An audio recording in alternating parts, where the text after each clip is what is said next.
দিলেন কোটি কোটি। আর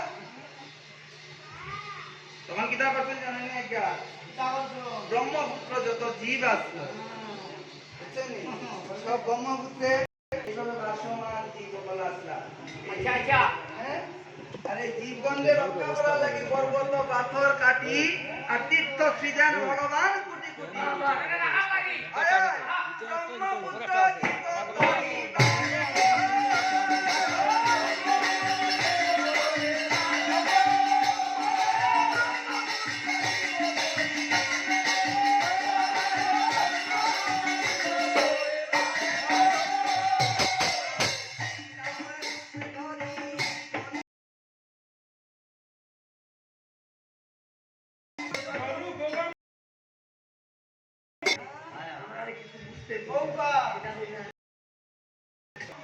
শ্রীরাম না শ্রীরাম তো মাতার দে শ্রীরাম করি আর ধনুক ভাঙিলেন হরি।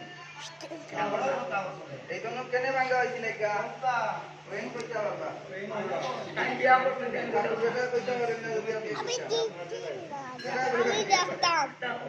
তখন শ্রীরাম রূপ ধরি আর ধনুক ভাঙিলেন হরিটার একটা মহৎ উদ্দেশ্য আসলো।